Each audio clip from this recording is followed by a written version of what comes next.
दम देणं हे फार सोडणं, त्याला कर्म म्हणतात. या आयुष्यात जे आपण करतो ना, पाप करतो, ते याच जन्मी फेडावं लागतं. त्यांनी आज जे केलं त्यांचं बॅड लक म्हणावं लागेल की आत्ता हे आत्ता नाही झालं की त्यावेळेस. आणि जेव्हा त्यांनी उमेदवारी जाहीर केली त्यांनी त्यावेळेस आता ते मला वाटतं ते जामीन इंटरव्ह्यू वेलवरती आहे असं म्हणजे मी जेव्हा म्हणजे विचारपूस केली मला तर समजलं. आणि मग ते कोर्टात गेले. तर त्यांनी कुठला गैरव्यवहार जर केला नसता तर कोर्टात जायचं काही कारणच नाही. आपण केलाच नाही, कोर्टात का धाव घ्यायची हायकोर्टाने तिथं काय केलं की हायकोर्टाने सांगितलं की बाबा तुम्ही या संपूर्ण तुमचं नाव क्लिअर कट दिसून येते, त्यामुळे आम्ही तुम्हाला काय जामीन देऊ शकणार नाही. बरोबर. आता त्याच महेश शिंदे आमदार महेश शिंदे गोरेगावचे आमदार त्यांनी ते संपूर्ण ते प्रेस घेऊन सगळं ब्लॅक अँड व्हाईट म्हणजे सह्य शिक्के संपूर्ण सगळं पत्रकारांसमोर ते त्याची मांडणी केली आणि ते म्हणते की आणि मग म्हणायचं की रडीचा डाव. आम्ही कुठला रडीचा डाव? तुम्ही लोकांना रडवण्याचा डाव केला, लाज वाटायला पाहिजे.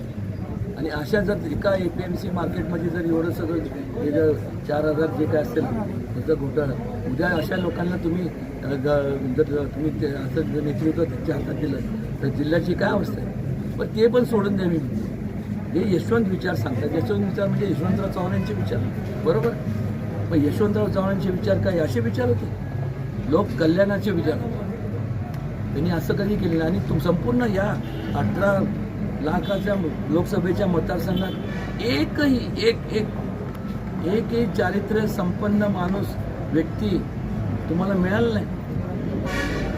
आणि माझ्या या मतदारसंघात त्यांनी आता मला म्हणजे संपूर्ण टीम जे बघतील त्यांनी सांगितले आपल्या ह्याच्यात. आणि माझ्या 4 सभा घेतल्या. आणि मला म्हणजे मी त्यांना सांगितलं माझ्यावरती त्यांचं नित्यांत अत्यंत प्रेम आहे. 4 नाही 40 घ्यावे. कारण काय कोकणात काही कुठं जायवर कोण बोलवत नाही, विदर्भात नाही, मराठवाड्यात नाही, खानदेशात नाही, मग कुठं तर आपलं पश्चिम महाराष्ट्र.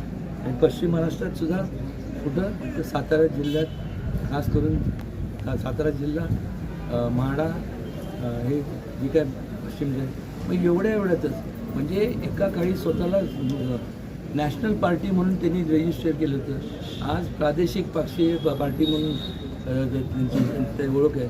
पण मी तर म्हणतो प्रादेशिक पण राहिला नाही ना, कारण की 3, 3.5, 4 जिल्ह्यापुरतं आता मर्यादित राहिलं. आता हा काय रडीचा डाव आहे, हा आम्ही केलं. त्याला कर्म म्हणतात.